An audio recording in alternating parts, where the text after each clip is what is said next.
Friends, जय हिंद, वंदे मातरम। Welcome back to our YouTube channel.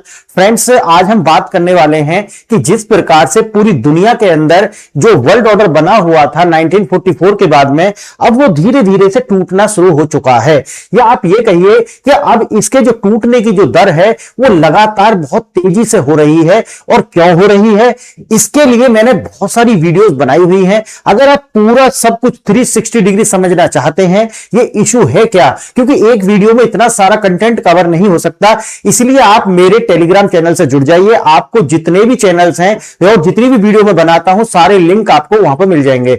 आप सारी वीडियोस देखेंगे तब जाकर के आपको समझ आएगा कि वास्तव में जो ये सारा कुछ चल रहा है इसके पीछे के बहुत सारे कारण क्या है, डोमेस्टिक कारण क्या है, डोमेस्टिक पॉलिटिक्स क्या है, या फिर ग्लोबल जो रीजंस है वो इसके पीछे क्या है। आज हम इन्हीं कुछ कारणों को लेकर के आज हम ये बताएंगे कि ये जो सब चल रहा है क्या इसको हम कह सकते हैं कि ये तीसरे विश्व युद्ध की शुरुआत है। इन घटनाओं के द्वारा आप इस निर्णय तक पहुंच सकते हैं कि ये तीसरे विश्व युद्ध की शुरुआत हो सकती है, क्योंकि अगर आपको प्रथम विश्व युद्ध देखना है तो आप देखेंगे कि वहां पर किस प्रकार से जर्मनी के ऊपर लगातार जो है टैरिफ्स जो उस टाइम पर बढ़ाए गए थे, और टैरिफ वार जो हुआ था यानी कि स्पॉन्टेनियस रीजन कुछ और था, लेकिन अगर आप उसके पीछे के लगातार कारण देखेंगे तो वो था टैरिफ वॉर। और टैरिफ वॉर की वजह से ही वो सारा घटनाक्रम लगातार बनता रहा, लेकिन एक स्पॉन्टेनियस जो घटना थी उसके द्वारा वो भड़क जाता है। लेकिन आज हम वहां नहीं बल्कि आज ये चर्चा करने वाले हैं कि ऐसा क्या कुछ हो रहा है कि अब हम ये निर्णय ले सकें या इस कंक्लूजन तक पहुंच सकें कि ये तीसरे विश्व युद्ध की शुरुआत या कहें कि आहट है। देखना, अमेरिका के आक्रामक नीतियां, आप जानते होंगे कि अमेरिका के द्वारा पूरे विश्व पर किस तरह की आक्रामक नीतियां जो हैं वो अपनाई जा रही हैं। अब उदाहरण के लिए आप देख सकते हैं कि किस तरीका से जो ग्रीनलैंड है उसको लेकर के किस प्रकार की नीतियां हैं अमेरिका की, या आप देखा कि वेनेजुएला के अंदर उसकी क्या नीतियां थी जो उसको उनके जो राष्ट्रपति हैं उनको उठा करके ले गए हैं। आप देखेंगे कि ईरान के अंदर जो अमेरिका की जो नीतियां हैं वो क्या है, या आप देखेंगे कि सीरिया के अंदर किस प्रकार की जो नीतियां उन्होंने लेकर के रखी है हमेशा से। और यही आप देखेंगे अगर पूरे एक बड़े विश्व यानी कि हम आर्थिक रूप से देखें तो चाइना के साथ अमेरिका का जो बिहेव है लगातार, क्योंकि डोनाल्ड ट्रंप अपने जो फर्स्ट टर्म में थे उस टाइम पे भी इस तरीका के उन्होंने जो टैरिफ वार खेला था, और जब वो दोबारा में आए हैं तो आने के तुरंत बाद उन्होंने ये सारा कार्य शुरू किया था। यानी कि जब शपथ ली थी तभी आपने देखा होगा कि किस प्रकार से मैक्सिको और पनामा को लेकर के, कनाडा को लेकर के, कि इनको कनाडा के लिए तो बोल दिया था कि 51वां जो स्टेट है यानी कि 51वां स्टेट बना लूंगा इसको। तो ये तरीका की जो आक्रामक नीति है वो शुरू से देखने के लिए मिलती है। अब इसके अलग अलग जो कारण है मैं आपको इसमें भी बताने वाला हूं। 2-3 कारण ऐसे निकल करके इसके जो है आ रहे हैं कि डोनाल्ड ट्रंप ऐसा क्यों कर रहे हैं। आपने देखा होगा कि डोनाल्ड ट्रंप पर जब वो चुनाव प्रचार में थे तब भी एक असासिनेशन का जो अटेम्प्ट है वो हुआ था, और ये जो अटेम्प्ट होते हैं वो होते हैं डीप स्टेट के द्वारा। अगर अमेरिका के अंदर, आज मैं आपको ये भी बताऊंगा कि आप जानते भी होंगे आप कि किस प्रकार से जो अमेरिका के लगभग 4 से 5 राष्ट्रपति ऐसे रहे हैं जिनका जो असासिनेशन है वो किया गया। अब ऐसा होता क्यों है, क्या डोनाल्ड ट्रंप उसकी उसी कड़ी में आगे जुड़ने वाले हैं, आज ये भी हम देखने वाले हैं। तो आज ऐसा कुछ घटनाक्रम जो बन रहे हैं कि जो डोनाल्ड ट्रंप कर रहे हैं उसमें 2 बातें जो है, या कह सकते हैं कि 2 फैक्ट जो है वो शामिल है। पहला, उनकी जो डोमेस्टिक पॉलिटिक्स है वो शामिल है, यानी कि खुद की जो अपनी पार्टी प्लस अपना जो उनका जो कैरियर है, यानी कि मिड टर्म इलेक्शन आ रहे हैं। आप जानते होंगे कि लगभग 9 नवंबर से शायद वहां पर चुनाव भी है, और उस चुनावों में अगर ये हारते हैं या उस तरीका का प्रदर्शन नहीं कर पाते तो इनको इंपीचमेंट किया जा सकता है। और इनका जो अपना जो रेटिंग है यानी कि अप्रूवल रेटिंग्स, जानते होंगे अगर अमेरिका का चुनाव अगर आप फॉलो करते होंगे तो अप्रूवल रेटिंग्स जो है वो लगातार जनता में इनकी जो लोकप्रियता है वो लगातार कम हुई है।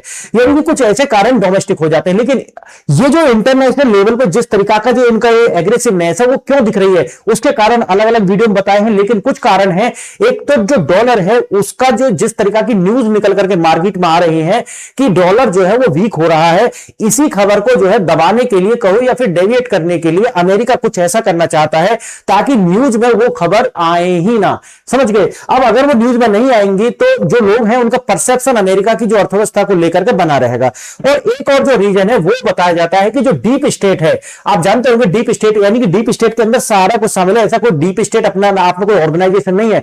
डीप स्टेट के अंदर वो सारे लोग हैं जिनका हित जो है पूरी दुनिया के अंदर या तो जो सत्ता है उनको परिवर्तन कराने में, यानी कि अपनी फेवरेबल गवर्नमेंट्स लाने में, यानी कि अगर वो ऐसा उनकी फेवरेबल गवर्नमेंट अगर आती है तो उस जो देश है उसके संसाधनों पर, उसकी जो स्ट्रेटेजिक लोकेशन पर उनका जो एक तरीका से अधिकार, एक तरीका से इनडायरेक्ट अधिकार हो जाएगा। उदाहरण के लिए आपने देखा होगा कि किस प्रकार से बांग्लादेश के अंदर जो सत्ता है वो परिवर्तन करा दी गई। अब क्योंकि बाद में आकर के आपने देखा होगा कि शेख हसीना ने कहा था कि ये मुझसे जो है एक द्वीप है उनका, उसको मांग रहे थे, मैंने नहीं मना कर दिया, इसीलिए इन्होंने हमारी जो सत्ता है उसको बदलवा दिया। उसी तरीका से भारत के अंदर देखते होंगे कि वो चाहते हैं कि जो बीजेपी की सरकार है जो कि बिल्कुल भी हमारे साथ झुक नहीं रही है वो बदल जाए और यहां पर जो है मिली जुली सरकार आ जाए या फिर कांग्रेस की सरकार आ जाए जो कि उनके लिए फेवरेबल कंडीशन यहां पर पैदा करके रखेगी जैसा कि 2014 से पहले थी। अब ये जो सारे कारण हैं, लेकिन ये तो मैंने आपको बता दिया अमेरिका का जो ये आक्रामक नजरिया, जो एक नजरिया जो है पूरी दुनिया की ओर है। लेकिन अब हम इन कंक्लूजन से यही जो हमने अभी जितने सारे फैक्ट आपके लिए दिए हैं इनसे हम ये निष्कर्ष पर पहुंचने का प्रयास करेंगे। और अभी और बहुत सारे फैक्ट इसके अंदर है कि वास्तव में ये तीसरे विश्व युद्ध की शुरुआत कैसे है। देखिए, ग्रीनलैंड और नाटो का जो बढ़ता हुआ तनाव, आप जानते हैं कि अमेरिका जो है वो लगातार दुनिया के जितने भी ऑर्गेनाइजेशंस हैं उनको वीक करने में लगा हुआ है। और कारण क्या है कि वो किसी देश से लड़ सकता है लेकिन पूरी ऑर्गेनाइजेशन से नहीं लड़ सकता। उदाहरण के लिए आप नाटो को देखिए, नाटो उन्होंने इसीलिए बनाया था ताकि वो रूस को जो है काउंटर कर सके। और यही जो रूसोफोबिया उन्होंने देख करके पहले तो यूरोप के देशों को अपने साथ अपने हित के लिए रखा, लेकिन जैसे ही उन्हें लगा कि अब जो रूस है वो उस तरह का हमारे लिए खतरा नहीं है, इसीलिए उन्होंने तुरंत नाटो को भंग करने की बात की है और कहा है कि हम नाटो में कंट्रीब्यूट अब नहीं करेगा अमेरिका। क्लियर है। अब देखना ग्रीनलैंड को लेकर के, अब ग्रीनलैंड पर अगर दबाव बनाते हैं या फिर जिस तरह की डोनाल्ड ट्रंप की भाषा है कि मैं इसको छीन लूंगा, 40 मिनट लगेंगे इसको कैप्चर करने में, इस तरीका की जब भाषा वो बोलते हैं तो आप जानते हैं कि ग्रीनलैंड तो डेनमार्क का पार्ट और डेनमार्क नाटो का सदस्य है। और डेनमार्क नाटो का सदस्य होने के साथ साथ आप ये जानते होंगे कि जो नाटो का आर्टिकल 5 है वो कहता है कि अगर किसी एक देश पर भी आक्रमण होता है तो सारे देश मिलकर के उस पर आक्रमण करेंगे क्योंकि सारे देशों पर ही आक्रमण माना जाएगा। क्लियर। अब अगर ऐसा होता है तो अपने आप में ही आप जानेंगे कि नाटो तो डिसइंटीग्रेट हो जाएगा ना, क्योंकि जिस तरीका से अमेरिका जिस तरह का एग्रेशन दिखा रहा है उसको हम देख करके कह रहे हैं। अब आता है डीप स्टेट का कथित प्रभाव। अमेरिका के जो डीप स्टेट द्वारा राष्ट्रपतियों को जो नियंत्रण है वो उसकी जो बात है वो पूरी दुनिया में जग जाहिर है कि अमेरिका के जो राष्ट्रपति होते हैं उनको कौन टैकल करता है या कौन चलाता है, वो होता है डीप स्टेट। और डीप स्टेट में जितने भी जो एक तरीका से टाइकून्स होते हैं, यानी कि जो पूरी की पूरी उनकी इकोनॉमी को कंट्रोल करते हैं या फाइनेंशियल सिस्टम पर या डिफेंस की पूरी लॉबी जो होती है, उनके मास्टर्स होते हैं, उनके आका होते हैं डीप स्टेट के पार्ट, समझ गए। जिसके अंदर आप जानते हैं यहूदी जो है वो एक अच्छी खासी संख्या में आपको देखने के लिए मिलेंगे। तो अमेरिका के जो राष्ट्रपति हैं उनको कंट्रोल करने वाला व्यक्ति जो होते हैं वो होते हैं डीप स्टेट। अगर ये डीप स्टेट के अकॉर्डिंग नहीं चलेंगे तो क्या होगा, वही होगा जो कनेडी के साथ हुआ था, मैं आगे आपको बताने वाला हूं, यानी कि असासिनेशन। और देख रहे होंगे किस तरह से लगातार अमेरिका के जो राष्ट्रपति हैं उन पर असासिनेशन के जो अटेम्प्ट है वो लगातार हो रहे हैं। क्लियर। मैं भी कई सारी वीडियोस में बना चुका हूं। सैन्य बजट में भारी बढ़ोतरी, इसका मतलब क्या है कि जो डीप स्टेट है वो ये चाहता है कि अमेरिका जो है वो पूरी दुनिया में अपना एक इन्फ्लुएंस बना करके रखे और पूरी दुनिया जो है वो अस्थिर रहे, यानी कि स्थिरता ना आ जाए, क्योंकि अगर स्थिरता आएगी तो वो डीप स्टेट के अपने हित में नहीं जाने वाली है। ठीक है। क्यों? क्योंकि डीप स्टेट जो है उसका अपना जो अस्तित्व है वो दूसरे देशों के रिसोर्सेज पर ही टिका हुआ है। अगर वो रिसोर्सेज उनको सस्ते दामों में नहीं मिलेंगे तो इनकी जो अपनी प्रभुसत्ता है वो हिल जाने वाली है। आगे देखना, अमेरिका जो है उसने लगातार जो है अपना जो बजट भी बढ़ा दिया। और आप ये भी जानते होंगे कि अमेरिका ने अपना जो डिफेंस मिनिस्ट्री है उसका नाम बदलकर मिनिस्ट्री ऑफ वार, यानी कि मिनिस्ट्री ऑफ वार रख दिया, युद्ध का जो है मंत्रालय, यानी कि एग्रेसिव दिखाने के लिए। ये सब डीप स्टेट के द्वारा ही ऐसा बताया जाता है। चीन का जो रक्षा बजट है उसमें भी लगातार बढ़ोतरी जो है वो देखी गई है। लगभग 7.8% की जो बढ़ोतरी है वो चीन के बजट में भी, रक्षा बजट में भी देखी गई है। अब देखना, भारत की रणनीतिक और आर्थिक प्रतिक्रिया, डॉलर के वर्चस्व को चुनौती जो है लगातार भारत, मैं तो इस पर बहुत सारी वीडियो बना चुका हूं कि भारत जो है अलग अलग इंस्टीट्यूशन यानी कि इंटरनेशनल ऑर्गेनाइजेशन का जो सदस्य बनकर के, चाहे तो ब्रिक्स को हो या आरआईसी जैसे जो संस्थाएं उनमें हो या फिर अपने जो दो से तीन देश एक साथ आते हैं और अपनी जो मुद्राएं होती हैं उनमें अपने जो उनके सेंट्रल बैंक होते हैं वहां पर वेस्टो अकाउंट बनाते हैं और वेस्टो अकाउंट के द्वारा ही अपने आयात और निर्यात को बैलेंस कर अमेरिका के जो डॉलर को और जो उनकी स्विफ्ट प्रणाली है उसको बाईपास कर देते हैं। मैंने कितनी सारी वीडियोस पर ऑलरेडी बना चुका हूं। भारत द्वारा रूस, चीन और यूएई, अब आप देखना अभी आज क्या है, 20 जनवरी है। 20 जनवरी को आप जानते होंगे कि जो यूएई के जो उनके जो राष्ट्राध्यक्ष हैं वो भारत के अंदर आए हुए हैं विजिट पर, और कितने सारे समझौते हुए हैं उसमें मैं अलग से एक वीडियो लेकर के आऊंगा। स्थानीय मुद्राओं में जैसे रुपया रूबल ट्रेड, इसके ऊपर मैंने बनाया था युआन और रुपया के बीच ट्रेड, रूबल युआन के बीच ट्रेड, यानी कि दो देश या तीन देश मिलकर के आपस में ही एक ग्रुप बना रहे हैं और अपने अपने जो सेंट्रल बैंक है वहां वेस्टो अकाउंट बना रहे हैं और वेस्टो अकाउंट के द्वारा ही अपने जो आयात निर्यात को जो है रेगुलेट कर रहे हैं। और जो भी यानी कि अब डॉलर को बाईपास कर दिया तो अपनी जो मुद्राएं हैं उनका जो रेट है वो कैसे तय कर रहे हैं, वो फ्लैक्चुअल, यानी कि एक तरीका से एक एक मंथ के द्वारा, यानी एक मंथ तक आपने एक रेट रख लिया कि इतना बराबर इतना, यानी कि एक रियाल बराबर रुपया इतना या फिर एक युआन बराबर रुपया इतना। अब उसके बाद में हर एक महीना में आप क्या करते रहेंगे, आप उसको लगातार रिन्यू करते रहेंगे कि अगली बार कितना होगा। इनकी इंटरनेशनल मार्केट में बैलेंस बना रहेगा और जो इनका अपना व्यापार है उनमें भी एक बैलेंस बना रहेगा। तो इस तरीका से जो वेस्टो अकाउंट जो है वो कार्य करते हैं। इसके लिए अगर ज्यादा थोड़ा गूगल से पढ़ लेना कि वेस्टो अकाउंट किस तरीका से कार्य करते हैं और क्या इनका मायना क्या है।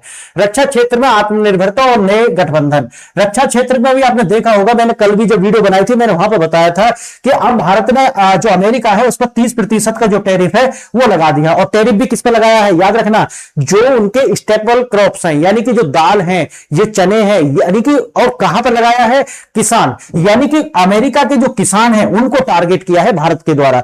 भारत जब इनको टारगेट करेगा तो ये अमेरिका के डोनाल्ड ट्रंप पर एक दबाव बनाने वाले हैं, क्योंकि अगर आप जानते हो कि अमेरिका में जो एग्रीकल्चर है वो कॉर्पोरेटिव एग्रीकल्चर जो है होता है, यानी कि जो लोग हैं वो बहुत ज्यादा कैपिटल इंफ्यूज करते हैं अपने जो एग्रीकल्चर में, और वो जो पैसा आता है वो पूरा का पूरा बैंक से लोन होता है, उसकी ईएमआई भी चुकानी होती है। अगर भारत जो है इस तरीका का जो टैरिफ लगाएगा 30%, तो भारत के अंदर जो है इसकी खरीदारी कम हो जाएगी और जो कि सीधे तौर पर उनके जो किसान हैं उनको प्रभावित करने वाला है। तो भारत जो है एक जो टैरिफ लगाया है उसका यही उद्देश्य है कि अमेरिका के जो डोनाल्ड ट्रंप है उनको जो है सही जगह पर चोट पहुंचाई जाए। अब देखना, अब रक्षा जो है अमेरिका से हमने क्या कहा कि भाई आपके जो F-35 है वो हमको नहीं चाहिए। हमने क्या कहा, हमने कहा कि फ्रांस से खरीदेंगे। हमने उनको दिया है 114 जो फाइटर जेट है उनका लगभग $25 बिलियन का जो रक्षा है दोनों का जो समझौता वो हो चुका है। अभी आप देखे होंगे कि जर्मनी के जो राष्ट्राध्यक्ष चांसलर जो है वो भारत आए हुए थे। हमने जर्मनी के साथ जो है 6 पनडुब्बियों का जो है सौदा किया है लगभग $8 बिलियन, और इजराइल के साथ कुछ रक्षा प्रणाली मजबूत करने के लिए लगभग $3.5 बिलियन की जो है हमने जो है साझेदारी की है। इसका मतलब यह है कि हमने जो है एक तरीका से अमेरिका को बाईपास कर दिया है, यानी कि यह भी अमेरिका के जो रक्षा जो इंडस्ट्री है उसको एक चोट है। और मैंने क्या बताया शुरू में, इसके अंदर यानी कि जो रक्षा इंडस्ट्री होती है, यानी कि जो डिफेंस इंडस्ट्री है, जो एम्यूनिशन बनाती है, जो वेपन्स बनाती है, ये डीप स्टेट का पार्ट होती है, यानी कि डीप स्टेट के जो लोग हैं वो इसके अंदर भी होते हैं। अगर आप समझिए कि अमेरिका अब पूरी तरीका से अगर दबाव नहीं बना पाता भारत पर, तो अमेरिका के जो राष्ट्रपति हैं उन पर दबाव बनाएगा ये डीप स्टेट, यानी कि डोनाल्ड ट्रंप जो है उनकी स्थिति हो गई है बहुत खराब कि यानी कि अगर वो टैरिफ लगाते हैं तो वो आगे इलेक्शन और अपनी जो उनकी पार्टी है उसकी साख खत्म होती है। अगर वो नहीं लगाते हैं तो वो वीक राष्ट्रपति के रूप में उनकी अपनी अप्रूवल रेटिंग खराब हो रही है और डीप स्टेट के साथ भी उनके जो रिश्ते हैं वो अच्छे नहीं होने वाले हैं। अगर अच्छे नहीं होंगे तो उनका हाल क्या होने वाला है, असासिनेशन तक जा सकता है। ये मसला क्लियर है। और देखिए मजबूत जो है भारत जो है लगातार अच्छी ग्रोथ भारत की है, और भारत के पास जैसे मैंने बताया है कि भारत जो है उसके दोनों हाथों में लड्डू हैं, ऐसा समझ लीजिए।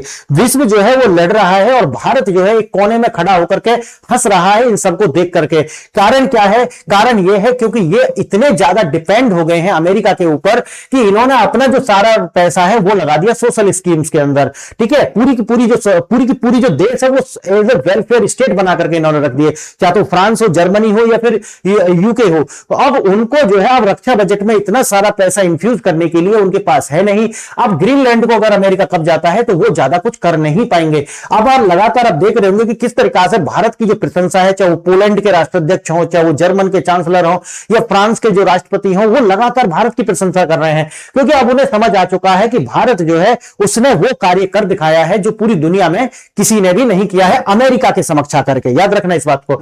मजबूत आर्थिक जो दर हमारी जो लगातार हम आगे बढ़ रहे हैं, और इसके ऊपर मैं बहुत सारी वीडियो बना चुका हूं कि अमेरिका कहीं पर भी चाह कर भी 500% का टैरिफ नहीं लगा सकता, और अगर लगाता है तो लगभग ऐसे लगभग 4 सेक्टर हैं कि जिस पर अमेरिका 1 भी प्रतिशत का टैरिफ लगा नहीं सकता। वो अलग से मैंने वीडियो बनाई है, उसको जो है आप गूगल भी कर लेना कि कौन कौन से ऐसे क्षेत्र हैं जहां पर जो है ये टैरिफ लगा ही नहीं है भारत के जो सामान है, खासकर जो फार्मास्यूटिकल्स हैं, जो केमिकल्स हैं, यानी कि, और आप देखेंगे जो आईटी यानी कि इंफॉर्मेशन टेक्नोलॉजी का कुछ आईटी का कुछ सामान है, उन पर जो है बिल्कुल भी टैरिफ नहीं है, और अमेरिका जो है खासकर चाहकर भी वो सब लगा नहीं सकता।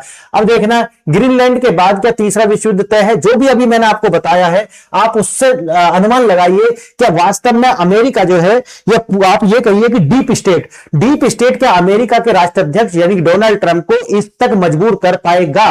क्यों? क्योंकि मैंने जैसा कि शुरू में बता दिया कि जो डीप स्टेट है उसको शांति नहीं चाहिए, नहीं अगर शांति आ जाएगी तो उनका जो पूरी की पूरी स्थिति है वो खराब हो जाएगी, यानी कि उनका जो ताज है वो छिन जाएगा। अगर आप ये देखते हैं कि लगातार अमेरिका के अंदर कुछ अधिकारी जो हैं, जो पूर्व अधिकारी हैं, वो ये अनुमान लगा रहे हैं कि 2026 में कुछ बड़ा होने वाला है, यानी कि विश्व युद्ध तक हो सकता है, ऐसा वो लोग अंदाजा लगा रहे हैं। कारण क्या है? ग्रीनलैंड पर अमेरिका जो है वो दावा कर रहा है, और अगर वो दावा करेगा, क्यों कर रहा है उसके कारण मैंने आपको बताए हुए हैं। एक तो उसके अपने स्ट्रेटेजिक लोकेशन है, और फिर दूसरा उसके पास में रेयर अर्थ मटेरियल का बहुत ज्यादा भंडार है, उसको लेकर के, यानी कि रिसोर्स प्लस स्ट्रेटेजिक लोकेशन, इन दोनों को लेकर के अमेरिका जो है ग्रीनलैंड को कैप्चर करना चाहता है। और तीसरा कारण जो मैंने आपको और बताया था वो था कि अमेरिका की जिस तरीका से जो डॉलर है उसकी दुर्गति हो रही है, या अमेरिका की जो अर्थव्यवस्था है उसकी सच्चाई पूरी दुनिया में बाहर ना आ जाए, या लोगों को जो ध्यान है वो आप दूसरी ओर भटका करके रखें। या तो अमेरिका अपने डोमेस्टिक जो अपने घर के लोग हैं उनका भी, और जो अंतरराष्ट्रीय जो लोग हैं उनका भी जो ध्यान है वो लगातार भटका करके रखना चाहते हैं। अब बात आती है, इतिहास हमें यही सिखाता है कि 1939 बनाम 2024, यानी कि 1939 में आप जानते होंगे कि द्वितीय विश्व युद्ध जो है यहां से शुरू होता है। अगर जर्मनी रशिया पर अटैक ना करता तो आज जर्मनी जो है वो वर्ल्ड लीडर होता, ना कि अमेरिका। अमेरिका की ओर शिफ्ट पावर तभी हुई क्योंकि गलती जर्मनी के द्वारा बहुत बड़ी गलती कर गया था उस टाइम पे। अब यही होता है कि भाई अगर isolated, looted and attack that Europe and world war, यानी कि अगर क्या होता है कि अगर अमेरिका क्या करता है, ग्रीनलैंड को क्या करता है, अटैक करता है, उसका जो संसाधन है उनकी चोरी करता है, तो तीसरा विश्व युद्ध जो है छिड़ सकता है। क्योंकि जिस तरीका से मैंने पिछली वीडियो में भी आपको बताया है कि अमेरिका, अब जो यूरोप के देश हैं वो ये नहीं देख रहे हैं कि भाई ठीक है ग्रीनलैंड है इसे ले लेने दीजिए, यूरोप के जो देश हैं वो ये देख रहे हैं कि अमेरिका जो है वो ग्रीनलैंड पर ही नहीं रुकेगा, आने वाले समय में वो दूसरे देशों की जो टेरिटरी है उस पर भी कब्जा करने वाला है। क्योंकि आप जानते होंगे कि किस प्रकार से जो अमेरिका है उसकी एक डॉक्ट्रिन क्या कहती है, यानी कि पहले जो डॉक्ट्रिन वो ठीक है, लेकिन अब डोनाल्ड ट्रंप डॉक्ट्रिन है, यानी कि पहली डॉक्ट्रिन कहती थी कि यूरोप और लैटिन अमेरिका हमारे बैकयार्ड हैं, याद रखना। लेकिन अब जो डोनाल्ड ट्रंप है उनकी जो नीति है वो क्या कहती है कि पूरा विश्व हमारा बैकयार्ड है, यानी कि हम कहीं पे जाएंगे और इस तरीका से उसको कैप्चर कर लेंगे, और अगर कोई बोलेगा तो टेरिफ की धमकी देंगे या डायरेक्ट अटैक की जो है हम धमकी देने वाले हैं। अब देखना ग्रीनलैंड अगला युद्ध क्षेत्र बनने वाला है क्या, क्यों? कारण मैंने जैसा कि बताया, इसकी एक तो स्ट्रेटेजिक लोकेशन जो है उसके कारण, इसके पास तेल और गैस के जो है भंडार भी है, ये भी है, और दूसरा है रेयर अर्थ मटेरियल जो है यहाँ पे ये भी है, और यूरेनियम के जो भंडार है यूक्रेन जो ग्रीनलैंड है इसके पास ये है। यानी कि लगभग आप सोचिए कि मजा ही मजा है। इसके लिए जो अमेरिका है वो, और एक कारण जो यहाँ पे नहीं बताया गया जो मैंने शुरू में आपको बता दिया, वो क्या है, वो है अमेरिका की अर्थव्यवस्था जिस तरीके से डूब रही है उससे ध्यान भटका करके इधर की ओर लेकर आना, और विश्व को जो है युद्ध में धकेल देना है। क्योंकि युद्ध में धकेलने से ही, यानी कि युद्ध होते रहेंगे तो अमेरिका की जो अर्थव्यवस्था है वो उसी तरीका से आगे बढ़ती रहेगी। अब समझिए, अब है ट्रंप ने ग्रीनलैंड को खरीदने और उस पर कब्जा करने की जो मंशा है वो लगातार जता दी है, और उन्होंने तो बहुत ज्यादा स्ट्रिक्ट बयान भी दिए हैं कि अगर आप नहीं मानोगे तो 40 मिनट लगेंगे मुझे इसे छीनने में, यहां तक बोल दिया है उन्होंने। अमेरिका इसे नेशनल सिक्योरिटी बता रहा है, लेकिन मामला नेशनल सिक्योरिटी का नहीं है, क्योंकि उनका ऑलरेडी एक यहां पर जो मिलिट्री बेस है, और आप ये नहीं कह सकते कि हमारा जो एकदम एकदम ऐसा कोई समय आ गया है कि भाई हमें बहुत ज्यादा नेशनल सिक्योरिटी के लिए खतरा है, तो इतना एग्रेसिवनेस जो है वो कुछ और इशारा दे रहा है। एक तो जो डीप स्टेट है वो कह रहा है कि भाई कुछ ना कुछ करो दुनिया के अंदर ताकि हमारा जो ताज है वो बना रहे। नाटो का अंतर्विरोध दोस्त बने दुश्मन। अब आप वही, जैसे कि मैंने आपको बताया कि जो कनाडा है वो जाकर के चाइना के साथ मिल गया है। आप देख रहे होंगे, अगर न्यूज फॉलो कर रहे हैं तो आपको ये सब चीज समझ में आएंगी जो मैं बता रहा हूं। कनाडाई पीएम पहली बार चीन के साथ बातचीत शुरू की है। कनाडा ने संकेत दिया है कि वे ग्रीनलैंड की संप्रभुता के लिए अनुच्छेद 5, याद करो अभी शुरू में जो मैंने बताया, यानी कि जो कनाडा है वो कह रहा है कि अगर अमेरिका अटैक करता है ग्रीनलैंड को तो हम अनुच्छेद 5 का जो है प्रयोग करेंगे। इसका मतलब है अमेरिका पर कनाडा अटैक करेगा। अब सोचिए कि कनाडा क्या वास्तव में ग्रीनलैंड के लिए चिंतित है? नहीं। जो कनाडा वो ये जानता है कि ग्रीनलैंड के बाद में उन्हीं का नंबर है। मैक्सिको भी ये जानता है कि अब ग्रीनलैंड के बाद में उन्हीं का नंबर है। पनामा भी ये जानता है, और जितने भी कैरेबियन नेशन है और खासकर जो लैटिन अमेरिकन नेशन है वो ये जानते हैं कि वो अगला नंबर उनका है। अगर डोनाल्ड ट्रंप यहां सफल होते हैं और इसको पावर से कैप्चर कर पाते हैं तो दुनिया के लिए कोई शुभ संकेत नहीं होने वाला है।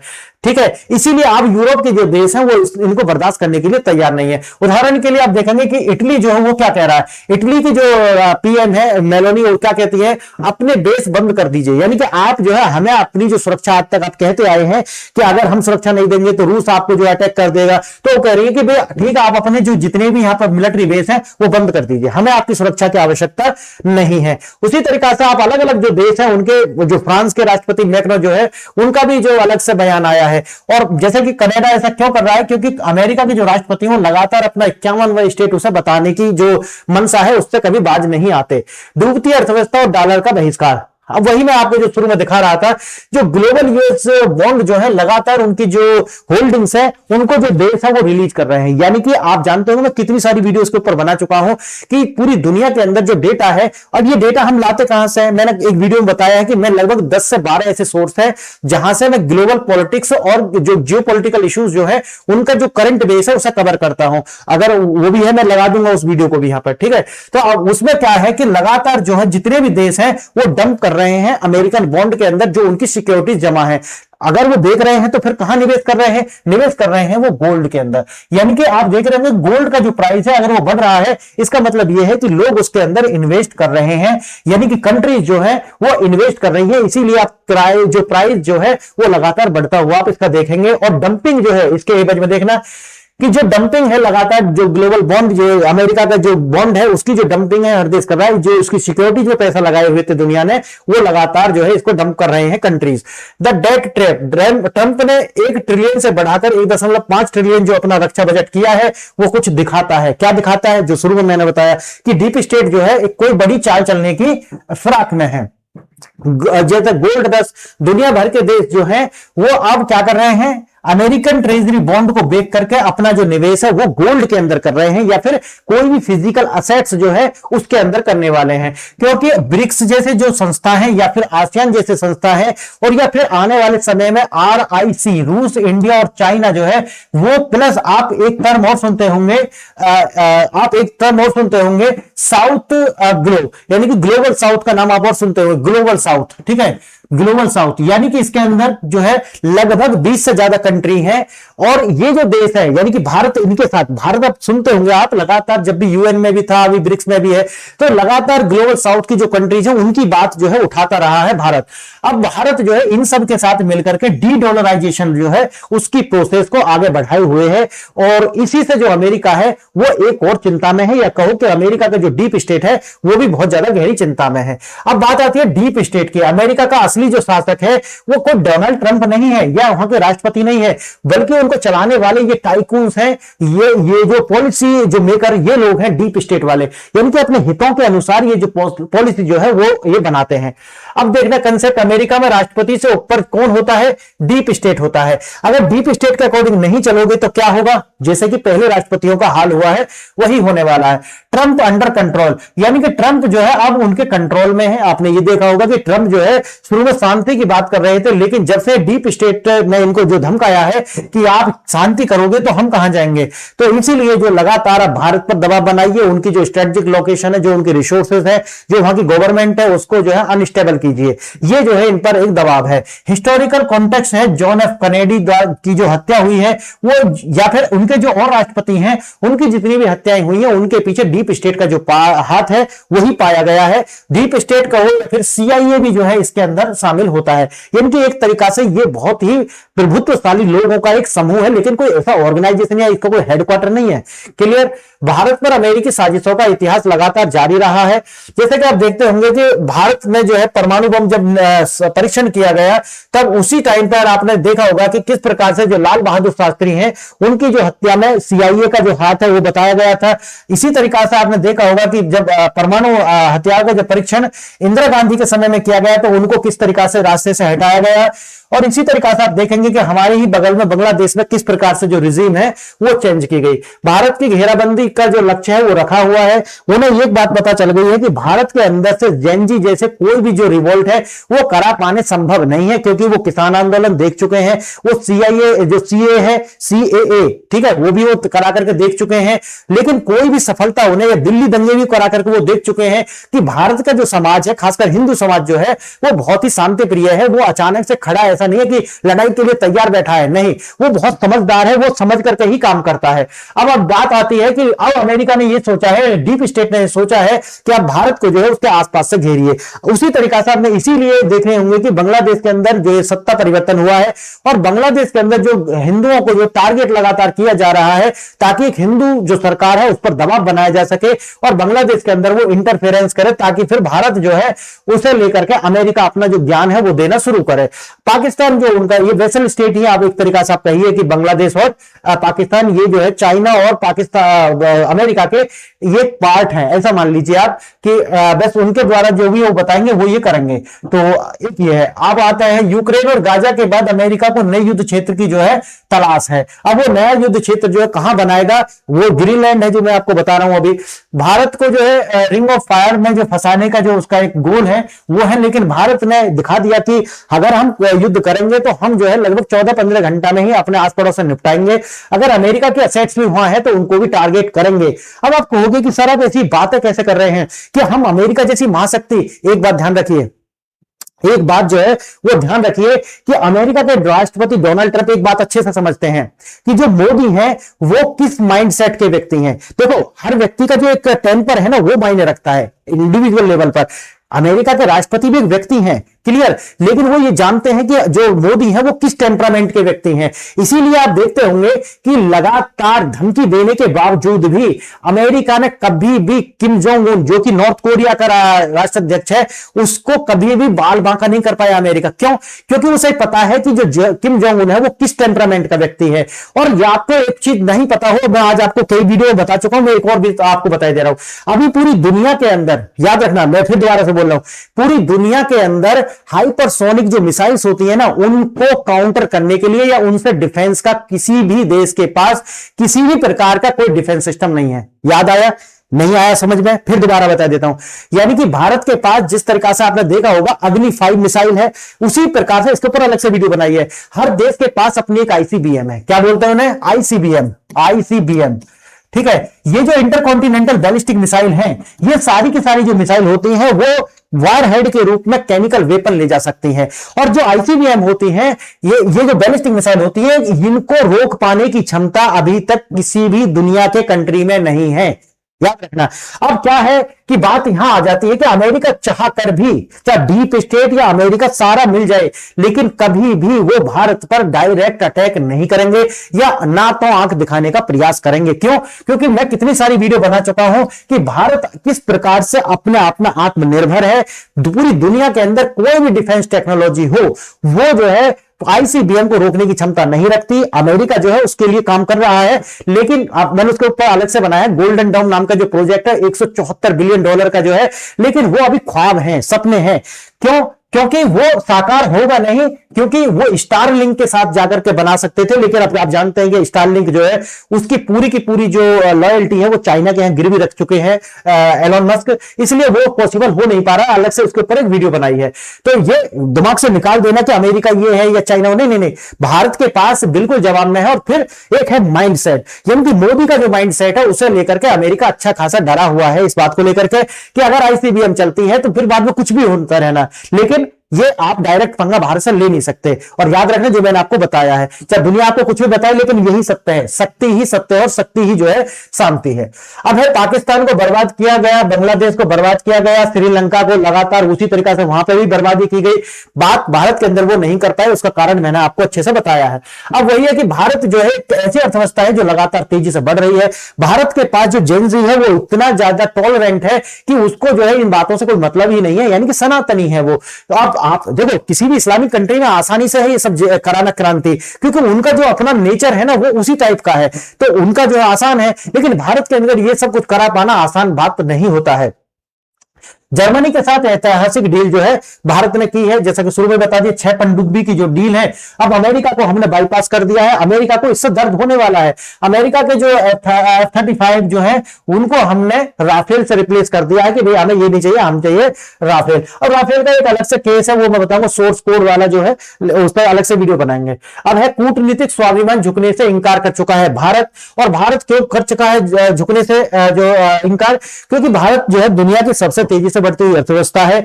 भारत दुनिया की चौथी सबसे, अभी देखना, चौथी सबसे बड़ी अर्थव्यवस्था है और आने वाले 2029 तक हम दुनिया की तीसरी सबसे बड़ी अर्थव्यवस्था बनने वाले हैं। और अब भारत जो है उसके पास में जेनजी यानी कि एक तरीका से युवा, हमारे पास जो जनसंख्या है वो भी कैसी है, टॉलरेंट है। क्लियर है। और देखना, शक्ति संतुलन विनाशक बनाम निर्माता। अब वही आता है कि यूएसए जो है वो एक डिस्ट्रॉयर के रूप में जाना जाएगा, क्योंकि जिस तरीका से उसकी अपनी जो नीतियां चल रही हैं वो एक डिस्ट्रॉयर है। रसिया जो है वो रेजिलिएंट, प्रतिबंधों के बावजूद भी जो है रसिया वो स्थिर बना हुआ है। और इंडिया जो है वो बिल्डर है, एक तरीका से शांति और स्थिरता का केंद्र जो है वो भारत बना हुआ है। आगे देखेंगे हम, निष्कर्ष क्या है, भारत सुरक्षित हाथों में है। क्यों? क्योंकि हमारी इकोनॉमी लगातार बूस्ट कर रही है, हमारा जो डिफेंस है वो लगातार, हम जो दूसरे देश है उनके साथ भी डील कर रहे हैं, लेकिन हम आत्मनिर्भर और अपने देश के अंदर भी जो प्रोडक्शन है वो लगातार हमारा जारी है। और डिप्लोमेसी के स्तर पर अगर आप देखते हैं तो उसका तो कोई जवाब ही नहीं है। इसके ऊपर इतनी सारी वीडियो बना चुका हूं कि जो दुनिया नहीं कर पाई वो भारत ने कर दिखाया, कि दोनों जो कम्युनिस्ट भी और कैपिटलिस्ट दोनों को एक ही टेबल पर ला करके बैठा करके बात कर लेना, ये हर किसी देश के बस की नहीं है, ना हुआ है। अर्थव्यवस्था, रक्षा और कूटनीति के जो त्रिशूल के रूप में जो है, ये त्रिशूल कह सकते हैं इन तीनों को आप, ये सुरक्षित है। बात वही आती है, समर्थ को नहीं दोष गोसाई, यानी कि जो शक्तिशाली है उसमें कोई दोष नहीं होता। और यही जो है अंतिम मेरा भी मानना है कि भारत शक्तिशाली है, इसीलिए अमेरिका चाह करके कुछ नहीं हो सकता। और इसमें अंत में जाकर के अगर ये चलता रहा तो आप देखेंगे कि जो तीसरे विश्व युद्ध की हमने बात कही थी कि अगर ये सब चलता रहा तो अमेरिका तीसरा विश्व युद्ध करा भी सकता है, अगर नहीं तो अमेरिका के जो डोनाल्ड ट्रंप है उनका असासिनेशन भी इसमें हो सकता है। याद रखना, अगर ऐसा होता है तो आप याद करना कि मैं इसे पहले ही प्रिडिक्ट कर चुका हूं। तो फ्रेंड्स बताइए आप इससे क्या जाने, और अगर आपको लगता है कि हाँ इस तथ्य में जान है तो आप लिखिए कि हाँ ये हो सकता है, इट्स पॉसिबल। तो फ्रेंड्स आपने वीडियो यहां तक देखी, इसके लिए धन्यवाद, नमस्कार।